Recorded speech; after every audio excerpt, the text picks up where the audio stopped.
నీ కాకి డ్రెస్‌ని అడ్డు పెట్టుకొని నువ్వు ఇలా నన్ను అన్యాయంగా అక్రమ కేసులో అరెస్ట్ చేశావు. అసలు నువ్వు ఒక మగాడివేనా? తూ అని గగన్ నిలదీస్తూ ఉండటంతో వెంటనే సూర్య గగన్ గుండెలపై కొట్టి, రేయ్! నేను నా కాకి డ్రెస్‌ని అడ్డు పెట్టుకొని ఇప్పుడు చూడు నీ మీద లేనిపోని కేసులన్నీ పెడతాను. నువ్వు నన్ను కొట్టావు. ఎవరితోనూ చెప్పుకోలేని పరిస్థితి నాది. అలాంటిది లేనిపోని కేసులు పెట్టి జీవితాంతం నువ్వు చిప్పకూడు తినేలా చేస్తాను అని లాఠీతో బాగా కొడుతూ, అప్పుడు నీకు తెలుస్తుంది నేనంటే ఏంటో, నేను మగాడినో కాదో కూడా నీకప్పుడు అర్థమవుతుంది. నన్నే కొడతావా అంటూ లాఠీతో రక్తం వచ్చేలా గగన్ని కొడుతూ ఉంటాడు. ఇప్పుడు నా దెబ్బలు ఎలా ఉన్నాయిరా? నువ్వు నన్ను కొట్టినప్పుడు నాకు ఎంత బాధ వేసి ఉంటుందో ఇప్పుడు నీకు కూడా అలాగే ఉంటుంది కదా!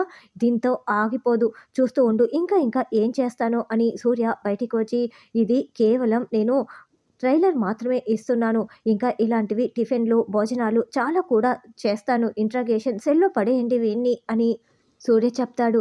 తర్వాత శివ బుర్కా వేసుకొని బిందు కోసం అప్పుడు వాళ్ళ ఇంటికి వస్తారు. ఆంటీ నా పేరు ఫాతిమా.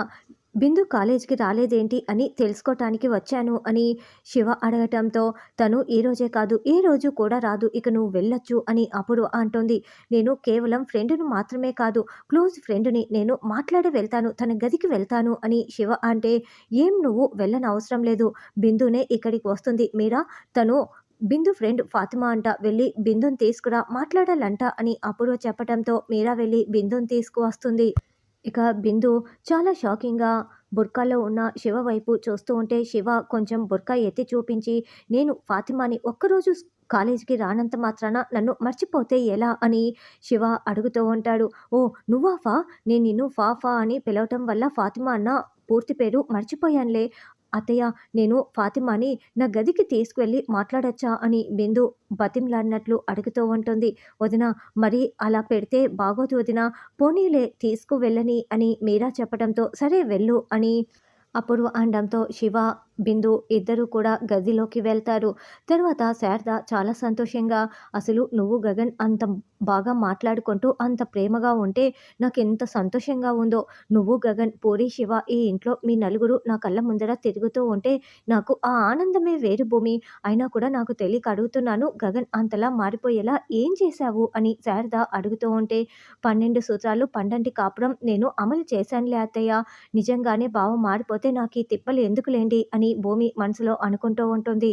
మాట్లాడవేంటి భూమి అని శారద అంటే, అత్తయ్య ఏం జరిగితే ఎందుకు అత్తయ్య, మేము సంతోషంగా ఉండటమే మీకు కావాలి కదా, అది చూస్తూ ఎంజాయ్ చేయండి అని భూమి అంటుంది. అప్పుడే ఎవరో ఒక అజ్ఞాత వ్యక్తి డోర్ బెల్ కొడుతూ ఉండటంతో నేను వెళ్తానని శారద అంటుంది. అత్తయ్య మీరాగండి నేను వెళ్తాను కదా అని భూమి వస్తుంది. డోర్ ఓపెన్ చేసి ఆ అజ్ఞాత వ్యక్తిని చాలా షాకింగ్‌గా చూస్తూ ఉంటుంది. ఎవరమ్మా భూమి అని శారద కేకలు పెడుతూ ఉంటే, అత్తయ్య పోస్ట్ మ్యాన్ లేండి అత్తయ్య నేను మాట్లాడి పంపించేస్తాను. మీరు పని కానివ్వండి అని భూమి డోర్‌ని క్లోజ్ చేసేసి అతన్ని తీసుకొని గార్డెన్‌లోకి వస్తుంది. అసలు ఇంటికి రావద్దు. నేరుగా కలవడం లాంటిది చేయొద్దని నేను నీకు ముందే చెప్పాను కదా! అసలు మా ఆయన చూస్తే ఎంత పెద్ద ప్రాబ్లమ్ అయిపోతుందో తెలుసా అని భూమి టెన్షన్ పడుతూ అతనితో మాట్లాడుతూ ఉంటుంది. మీ వారు ఇంట్లో లేరు మేడం. అది తెలిసే నేను ఇక్కడికి వచ్చాను అని అతను అనడంతో, ఆ విషయం నీకెలా తెలిసింది అని భూమి అంటుంది. మేడం అదేంటి మీరే కదా మీ వారు ప్రతి క్షణం ఏం చేస్తున్నారో గమనిస్తూ ఉండమని మీరు నన్ను పెట్టారు. నేను ప్రతి క్షణం ఫాలో అవుతూనే వచ్చాను మేడం. కానీ ఆ ఎస్పీ సూర్య మీ వారిని బుక్ చేయడానికి ఒక మంచి ప్లాన్ వేశాడు మేడం అని గగన్ని ఎస్పీ సూర్య ఆ అమ్మాయిని పెట్టేసి ఎలా ఇరికించాడో అతను ఫాలో అవుతూ ఇదంతా కూడా వీడియో రికార్డింగ్ చేసుకొని ఉంటాడు. ఇది మేడం జరిగింది. నా ఊహే కనుక నిజమైతే ఈ పాటికి ఆ ఎస్పీ సూర్య మీ వారిని స్టేషన్‌లో పెట్టి బాగా కొట్టి ఉంటారు మేడం. ఇంకా మీ వారు స్టేషన్‌లోనే ఉండి ఉంటారు మేడం అని అతను చెప్తూ ఉంటే భూమి టెన్షన్ పడుతూ వింటూ ఉంటుంది.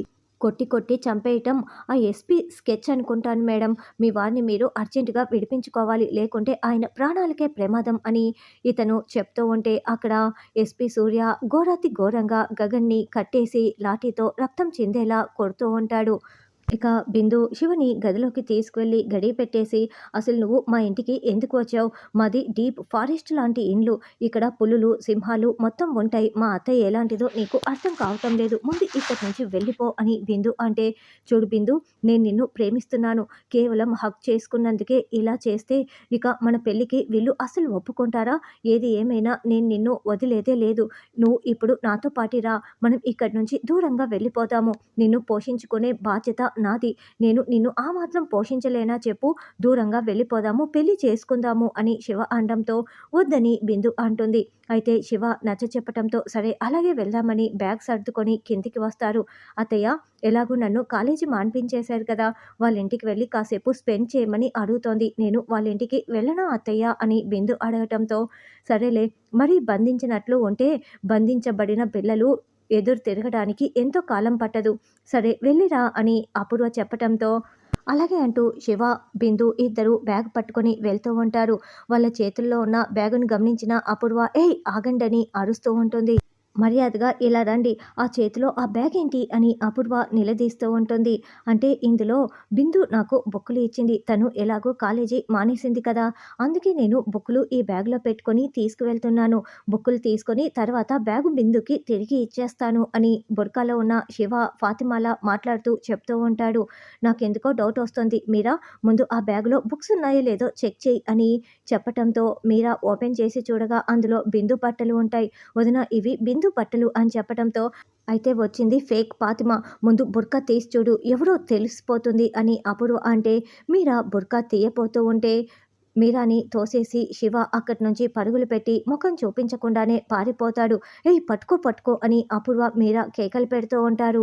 గగన్ ఒంటి నిండా రక్తంతో చాలా బాధపడుతూ అక్కడ కుర్చీలో కూర్చొని ఉంటే, ఎస్పీ సూర్య మాత్రం కాలు మీద కాలు వేసుకొని సిగరెట్ కాలుస్తూ, "తీరిందా నీ నోటి దూల? ఒక ఆఫీసర్ హోదాలో ఉన్న నాతో పెట్టుకున్నందుకు ఇప్పుడు నీకు నేనంటే ఏంటో అర్థమవుతోందా? కళ్ళకు కట్టినట్లు కనిపిస్తోందా? ఇదిరా నా స్థాయంటే" అని ఎస్పీ సూర్య రెచ్చిపోతూ మాట్లాడుతూ ఉంటే, గగన్ చాలా కూల్గా ఎస్పీ సూర్య చేతిలో ఉన్న సిగరెట్ని చేతిలోకి తీసుకొని ఒక దమ్ము కొడుతూ రింగులు రింగులుగా పొగ వదులుతూ పగలబడి నవ్వుతూ ఉంటాడు. దాంతో ఎస్పీ సూర్యకి పిచ్చెక్కిపోతుంది. "రేయ్, ఎందుకురా అలా నవ్వుతున్నావు" అని రగిలిపోతూ ప్రశ్నిస్తూ ఉంటాడు.